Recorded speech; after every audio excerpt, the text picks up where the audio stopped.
ब्रह्मा जी कहते हैं, बेटा प्रियव्रत, तुम्हें भगवान श्री हरि के विधान के प्रति किसी प्रकार का दोष नहीं निकालना चाहिए कि नहीं व्यर्थ जीवन ही सही बताया भगवान ने, गृहस्थ जीवन सही नहीं बताया भगवान ने। अरे हम महादेव जी, हम महाभगवान शंकर, तुम्हारे पिता स्वयंभू मनु और तुम्हारे गुरु ये देवर्षि नारद भी विवश होकर उन्हीं की तो आज्ञा का पालन करते हैं। आत्मयोनि ब्रह्मा जी कहते हैं, क्या कहते हैं आत्मयोनि? ना तस्य कश्चित् तपसा विद्या ना योग वीर्येन मनीषया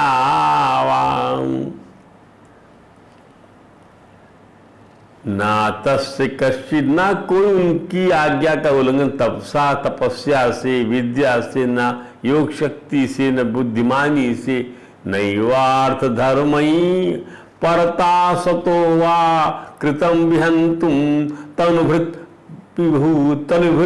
विभूया भवाय नाशाय चा कर्म कर्तु शोकाय मोहाय सदा भयाय सुखाय दुखाय चा देह योगम व्यक्त दिष्टम जनतांग धत्ते। ब्रह्मा से लेकर चींटी तक किसी भी जीवात्मा के लिए ऐसा कर पाना संभव नहीं है। कोई भी प्राणी जो है स्वधर्म या आसक्ति से या तपस्या से या किसी दूसरे की सहायता से ही उनकी आज्ञा को टाल सकता हो। प्रियव्रत उसी अव्यक्त ईश्वर की दिव्य शरीर को जब सब जीव जन्म मरण शोक मोह भय और सुख दुख का भोग करने तक कर्म करने के लिए सदा धारण करते हैं। सुख के लिए, दुख के लिए, शोक के लिए, मोह के लिए, भय के लिए देह योगम अव्यक्त दिष्टम, उस अव्यक्त परमात्मा के आदेश से जनतांग धत्ते धारण करते हैं। इस समय महाराज प्रियव्रत के सामने 12 भगवान महापुरुषों में 4 विद्यमान थे। भागवत महापुरुष 12 हैं, 4 विद्यमान थे। ब्रह्मा जी स्वयं, नारद जी भी भागवत पुरुष है, स्वयं मनु भागवत पुरुष है, भगवान शंकर भी भागवत पुरुष है। 4 ये हो गए, ध्यान दीजिए। साथ में अनेक साधु भी थे। सभी के सामने ब्रह्मा जी ने प्रियव्रत को समझाया कि कोई भी कीर्तिमय श्री भगवान की आज्ञा का उल्लंघन नहीं कर सकता। ब्रह्मा जी प्रियव्रत को ब्रह्मांड के शासन का भार स्वीकार करने के लिए प्रेरित करने गए, तो इसमें भी भगवान की आज्ञा का ही पालन कर रहे थे। निसंदेह ब्रह्मा तथा अधिकारी देवता और महापुरुष भगवान की आज्ञा के बिना कुछ नहीं करते। तो प्रत्येक प्राणी के हृदय में विराजमान भगवान ही तो है। भगवान व्यास ने इसीलिए भागवत जी के मंगलाचरण में कहा कि तेने ब्रह्म हृदय आदि कवे। ईश्वर ने ब्रह्मा को उनके हृदय के भीतर से वैदिक ज्ञान की शिक्षा दी। ईश्वर ने ब्रह्म को उनके हृदय के भीतर से, तेने ब्रह्म हृदय या आदि कवे कि भीतर से वैदिक ज्ञान शिक्षा दी। जीवात्मा भक्ति से जितना ही पवित्र होता जाता है वह श्री भगवान से उतना ही निकट संपर्क में आता है। क्या बात! जितना भक्ति पवित्र करती जाएगी उतना भगवान के क्लोजर और क्लोजेस्ट होता चला जाएगा। ब्रह्मा जी को प्रियव्रत के पास इसलिए आना पड़ा कि उनके गुरु नारद मुनि ने, प्रियव्रत के गुरु, उन्हें गृहस्थ जीवन प्रवेश न करने की बजाय निरंतर ब्रह्म अभ्यास में जीवन बिताने के लिए प्रेरित किया।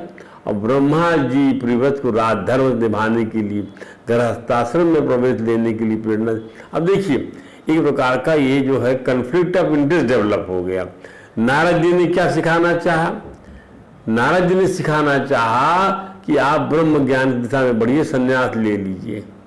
और इन्होंने क्या सिखाना था कि आप गृहस्थ आश्रम में पालन करिए, निष्काम धर्म का पालन करिए, राज धर्म का पालन करिए, प्रजा का पालन करिए। अब ये दोनों में अंतर है क्या? दोनों की अप्रोचेज में?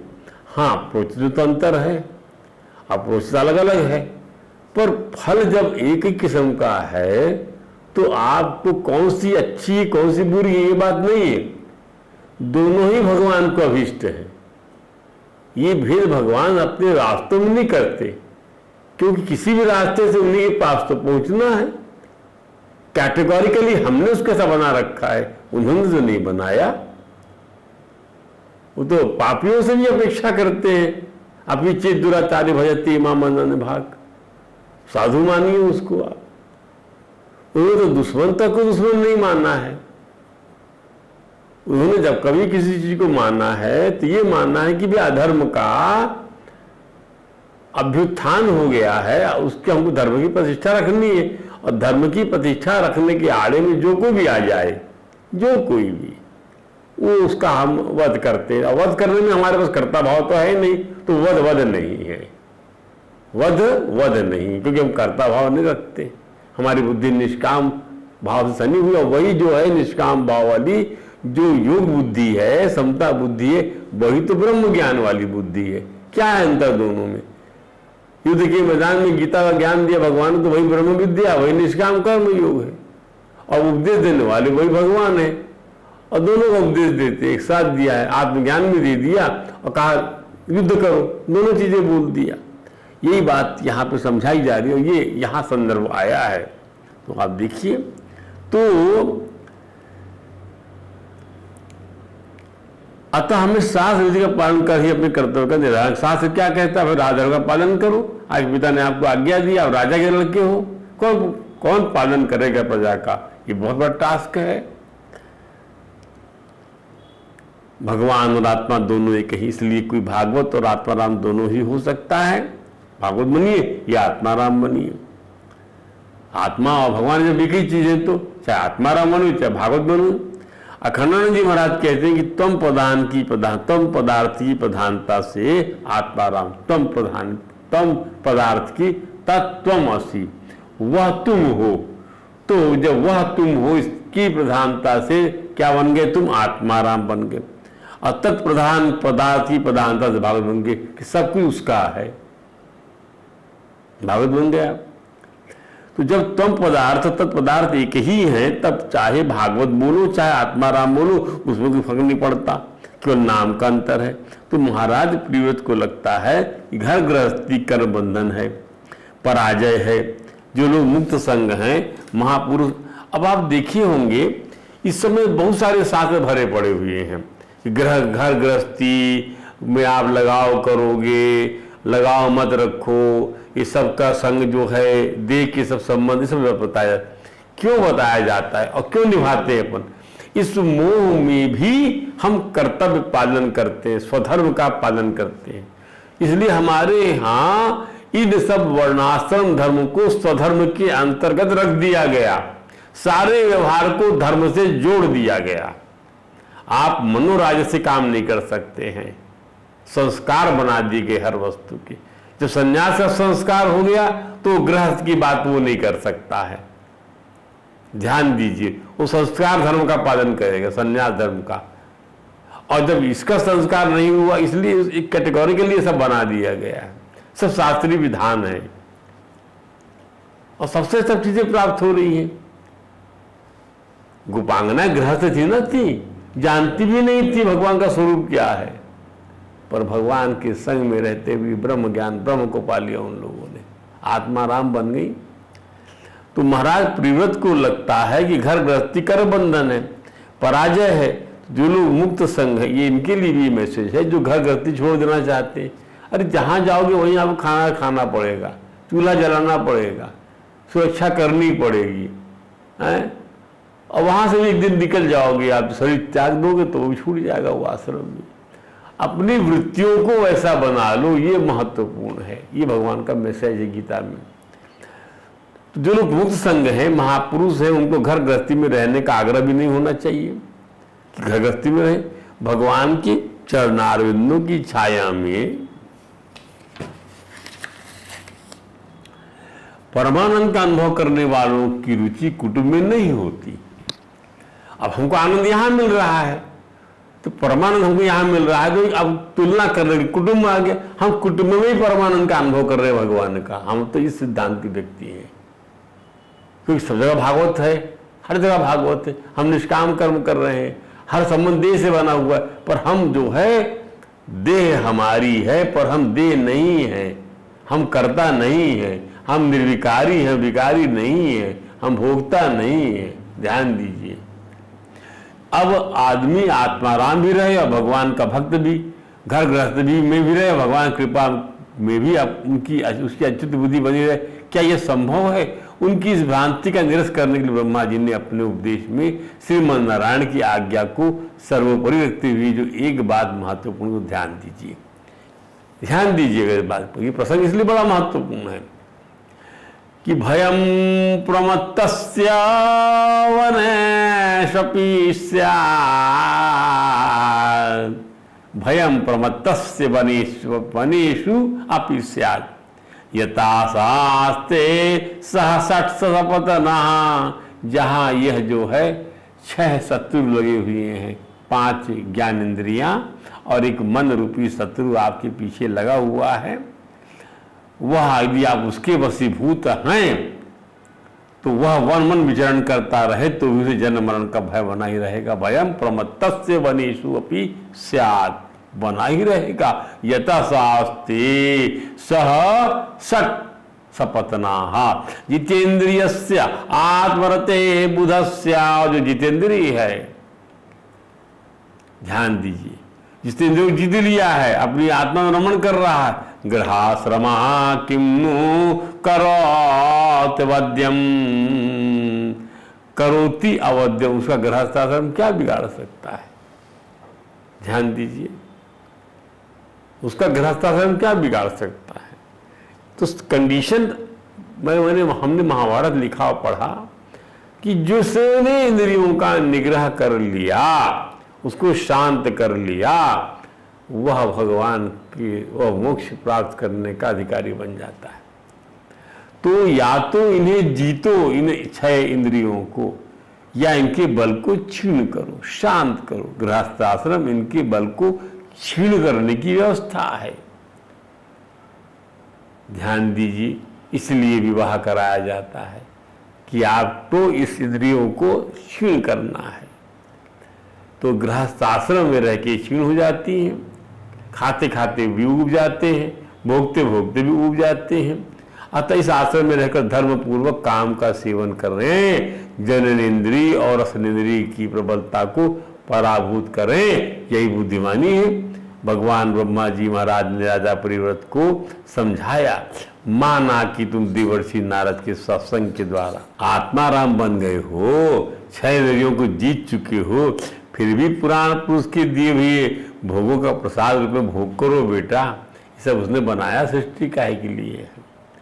काहे बनाया सृष्टि? उसने सृष्टि बनाया, उसी को लक्ष्मी बनाया, उसी को माया बनाया। ध्यान दीजिए, उसी को माँ बनाया, उसको स्त्री बनाया, और इसके बाद निसंग रूप से अपने आश्रम में स्थित हो जाओ, ऐसा कहा ब्रह्मा जी ने। भोगो बेटा प्रसाद को प्रभु के, सभी के लिए उपयोगी निर्देश दिया उन्होंने। उसके बाद निसंग हो जाना, अपने आश्रम में स्थित हो जाना। महाराज प्रिव्रत का अभिनंदन। राजा प्रिव्रत ने ब्रह्मा जी के रूप में अपने इष्ट देव श्रीमन भगवान कृष्ण का ही आदेश सुना और समझा। ये आज मेरे पिता, आज मेरे जो दादा आए हुए हैं, वो मुझको जो उपदेश दे रहे हैं वो नहीं दे रहे, बल्कि कृष्ण भगवान दे रहे हैं। और समझ लिया, आज तो ब्रह्मा जी के आदेश का पालन करते हुए राजधर्म को स्वीकार किया महाराज प्रिव्रत ने, और पृथ्वी के महान प्रतापी राजाओं में अपने आप को अंकित कर लिया। महाराज प्रिव्रत के बारे में यह कहा जाता है, भागवत लिखती है, प्रिव्रत कृतम कर्म कौन कुर्याद विनेश्वरम वनेश्वरम,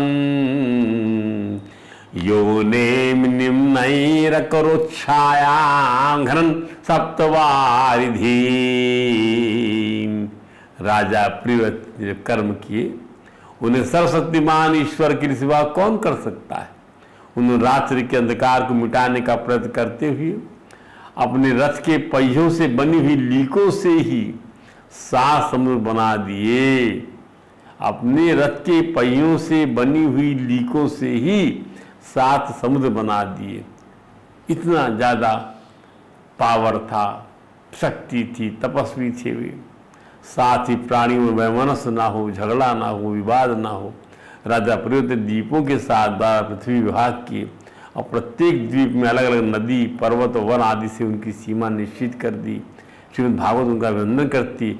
भौमं दिव्यम मानुषम च महित्वम कर्म योगयम यश्चक्रे निर्यौपम्यम पुरुषानुजन प्रियाः।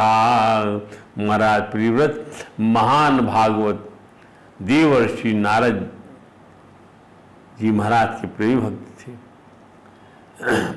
उन्होंने पाताल लोक के, देवलोक के, मर्त्यलोक की तथा कर्म और योग की शक्ति से प्राप्त हुए ऐश्वर्य को भी नरक तुल्य समझा। ये उनका अभिनंदन करता है शास्त्र। ध्यान दीजिए, ये कामोवेरिशन है, कामोवेरिशन है। प्रशस्ति पत्र दिया है शास्त्र ने। जब तक ये शास्त्र चलते रहेंगे संसार में, इस बात से इनकी कीर्ति का उल्लेख होगा। पत्थर का शिलालेख मिट जाए भले ही, लेकिन ये लेखन नहीं मिटता है। महाराज प्रिव्रत महाराज भागवत तो तात्पर्यता भक्त का पद इसलिए इतना उत्तम माना गया है कि उससे किसी भी भौतिक ऐश्वर्य की आकांक्षा नहीं रह जाए। भक्त का पद, ये भक्त ही लोग भगवान की गाथा को गाते हैं, ये भक्तों ही पुस्तक लिखते हैं, ये भक्त ही लोग भगवान का गुणानुवाद करते हैं। इनका पद बहुत जबरदस्त पद है इन लोगों का। त्रिलोकी में नाना प्रकार के ऐश्वर्य है, किंतु भक्त ये जानता है ये सभी भौतिक हैं और नश्वर हैं। भगवान स्वयं ही ने काल रूप से निगल जाते हैं।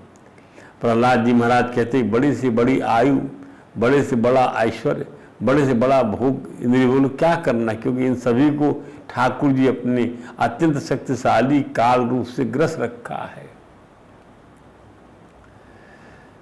अस्तु ज्ञानी हो, योगी हो, दिव्य आनंद का स्वाद चखने के लिए, तब करने के लिए अपनी संपत्ति की आसक्ति का त्याग करते हैं। अतः मनुष्य को आध्यात्मिक जीवन के प्रति तीव्र निष्ठा होनी चाहिए, तभी वो भौतिक संपदा को तिलांजलि दे सकता है। महाराज प्रिव्रत को आध्यात्मिक आनंद का पूर्व अनुभव था, इसलिए उन्होंने मर्त्यलोक, स्वर्गलोक या पाताल लोक में प्राप्त किसी प्रकार के भौतिक सुख के प्रति कोई रुचि नहीं थी। ये उनका पद था भक्ति का। अब उनकी संतति के बारे में बताया महाराज प्रिव्रत की संतति के बारे में कि महाराज प्रिव्रत जब आत्म साक्षात्कार तो वन पर प्रस्थान करते हैं, तब उनके पुत्र महाराज आग्निज ने जम्बूद्वीप का शासन किया। महाराज आग्निज के 9 ने भी पुत्र प्राप्ति इच्छा से तपस्या किया। तब उनकी इच्छा जानकर ब्रह्मा जी ने पुरचित्ती नामक अप्सरा को महाराज की इच्छा पूर्वक स्वर्ग से भेजा कि जाओ पुरचित्ती, तुम जाके प्रणय करो महाराज अग्नि के साथ में। उनका विवाह हुआ।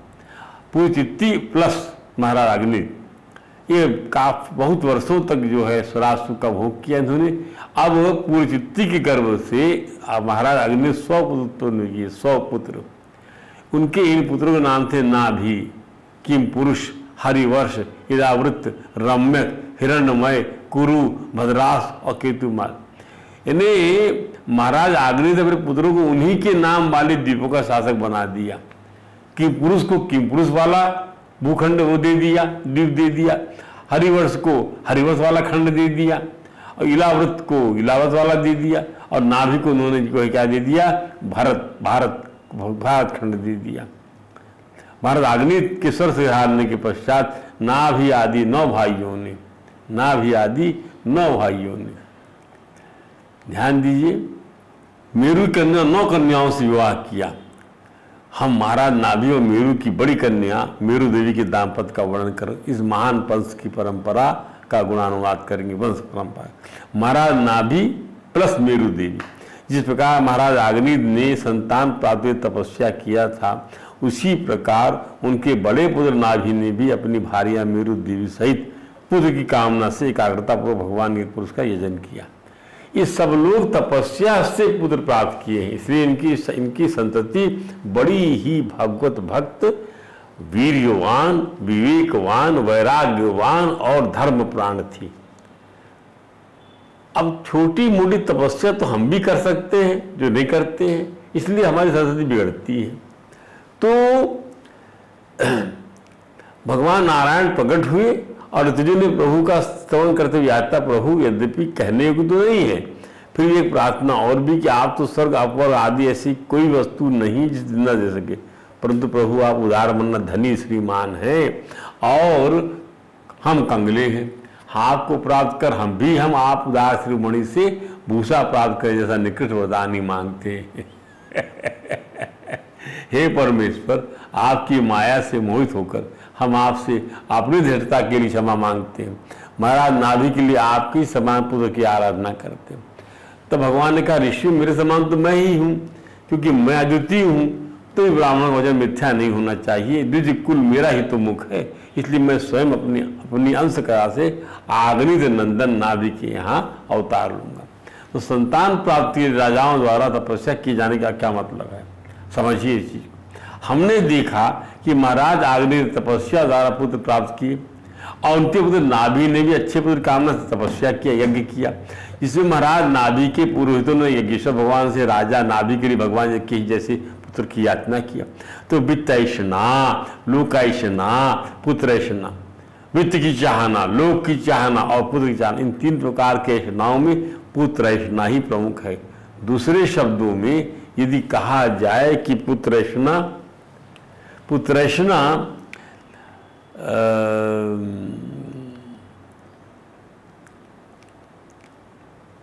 की पूर्ति होने पर अन्य दोनों ऐषणाओं की पूर्ति स्वयं हो जाती है। पुत्र ही धन होता है, अब पुत्र की प्राप्ति से लोक में जीने का आनंद प्राप्त होता है, और तो और पुत्र ही परलोक को संवारता है, नरक से तारने का काम भी पुत्र ही करता है। नरकात् त्रायते इति पुत्र, पुत्र ही नरक से उद्धार करता है। दूसरे शब्दों में आत्मा वही जायते पुत्र, आत्मा सबसे प्रीतम है और वही पुत्र के रूप में साकार होकर आता है। तो लगता है भौतिक आज साक्षात्कार तो हो ही गया, क्या बात, मेरा पुत्र आया है तो आत्मा का भौतिक साक्षात्कार तो हो गया, क्या ऐसा मेरा आत्मा है। इस आनंद के लिए लोग तपस्या भी करते, यज्ञ भी करते, लोक और परलोक दोनों को ही संवारने के लिए संतति की प्राप्ति एक धर्मोचित कर्म है।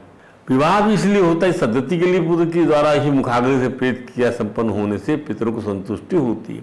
फिर यहाँ तो महाराज नाभि के यहाँ स्वयं भगवान श्री मंदारायण हरि ही ऋषभ देव के रूप में अवतरित होते हैं।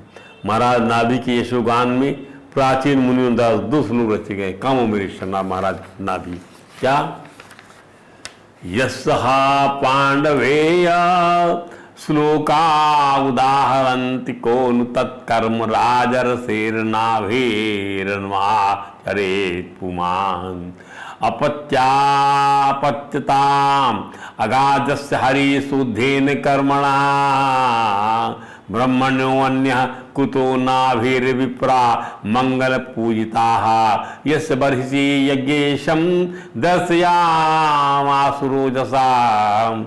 हम कितने तरीके से हम ऋषभ देव के प्रसंग में आना चाहते हैं, पर अभ्यर्थना तो कर ले उनके पिता की, उनके बाबा की, उनके दादा की। तो ये भागवत में इस तरीके से लिख के बड़ा सुंदर सुखदेव जी महाराज ने किया, अभिनंदन किया है, एक नॉलेज किया है कि आप लोगों की वजह से ही हमको ऋषभ देव का चरित्र विस्तार से समझने का मौका मिला। महाराज नाभि जैसी सिद्धि कौन प्राप्त कर सकता है, अन्य उनकी जैसे कर्मों का कौन प्राप्त कर सकता है। उनकी भक्ति के कारण ही तो भगवान ने उनका बनना स्वीकार किया। महाराज नाभि से बढ़कर ब्राह्मणों का उपासक कौन हो सकता है। ब्राह्मणों की उपासना का ही परिणाम था कि ब्राह्मणों ने अपने ब्राह्मणत्व से महाराज नाभि को भी भगवान का साक्षात दर्शन करा दिया, और तो और ब्राह्मणों ने श्री भगवान से नाभि के पुत्र बनकर अवतार लेने की अभ्यर्थना भी कर दिया। अब महाराज नाभि के महान पुरुष शब्द का चरित्र चित्रण और उनके द्वारा अपने स्वपुत्र को दिए गए उपदेशों का साग्र विवेचन करेंगे। महाराज नाभि के बदकाश्रम प्रस्थान किया उन्होंने, और उन्होंने अपने महान पुत्र ऋषभ देव जी को जम्बूद्वीप किया जनाब खंड का शासन संभाल सौंप दिया। ध्यान दीजिए, भारतवर्ष का नाम उस समय जो था जम्बूद्वीप का नाम जनाब खंड था, और वो शासन एक जम्बूद्वीप का एक खंड उनको दे दिया जो भारत खंड को अजनाब खंड कहते हैं। उनका विवाह राजकुमारी जयंती से हुआ, तो जयंती प्लस ऋषभ देव जी। महाराज ऋषभ एवं महारानी जयंती के 100 पुत्र हुए। इन्हीं के बड़े पुत्र महाराज भरत हुए, जो श्रेष्ठ गुणों से संपन्न महान भक्त थे। उन्हीं के नाम पर आज देश को भारतवर्ष कहते हैं। महाराज ऋषभ के भरत जी को मिलाकर 10 बड़े पुत्र मुख्य थे। इनसे छोटे 9 पुत्र महान योगेश्वर हुए। उनके नाम में श्रीमान कवि, हरि, अंतरिक्ष, प्रबुद्ध, पिपलायन, आविर्होत्र, दुर्मिल, चम्बसुकर भाजन, इन सभी योगेश्वरों का सत्संग विधेयराज निमित्त से हुआ और इसका विवरण श्रीमद् भागवत के 11वें स्कंद में उपलब्ध होता है। उनके सत्संग पर हम अपने इस ग्रंथ के 10वें विचार मुक्ति चरित्र में विवेचना करेंगे, जो हमारे 6वें खंड में आएगा मुक्ति चरित्र। इस प्रकार भगवान ऋषभ ने अपने अंशांश से ब्राह्मण, क्षत्रिय, राजा, बड़े बड़े विद्वान, तपस्वी और योगेश्वर प्रकट किए तथा उनके बाद शेष 81 पुत्र ऐसे हुए जो पिता की आज्ञा का पालन करने वाले थे। वे सब कर्म विशुद्ध, महाशालीन, महाश्रोत्री ब्राह्मण हो गए। 81 पुत्र, ध्यान दीजिए, 81 ये और 9 ये और 10 शासक बन गए राज्य को मिलाकर। भगवान ऋषभ ने सभी प्रकार के 100 यज्ञ किए। भगवान ऋषभ देव के शासन काल में इस देश का कोई पुरुष अपने लिए कुछ भी नहीं चाहता था। क्या बात है, हर पुरुष यही चाहता था कि प्रभु के प्रति उसके अनुराग में किस प्रकार वृद्धि हो। भगवान ऋषभ देव यद्यपि परम स्वतंत्र और केवल आनंद स्वरूप साक्षात ईश्वर थे, तो वे अज्ञानियों के समान कर्म करते हुए कि उन्होंने काल के अनुसार कर्म का आचरण करके उसका तत्व जानने वाले लोगों को उसकी शिक्षा भी दिया। यद यक्षीर्षण्याचरितम तद्दत् वनवर्तते लोका। महापुरुष जैसा जैसा आचरण करते हैं, सामान्य जन उसी का अनुकरण करते हैं। भगवान ऋषभदेव इस सत्य को जानकर संतान भोग सुख और मोक्ष का संग्रह करते हुए गृहस्थाश्रम में लोगों को नियमित करते रहे। अब इन्होंने अपने पुत्र को जो उपदेश दिया वो हम आपको कल सुनाएंगे। आज हम इस कथा को यहीं विश्राम देती हैं। बोल वृंदावन बिहारी लाल की जय। हरे राम राम राम हरे हरे, हरे कृष्ण कृष्ण कृष्ण हरे।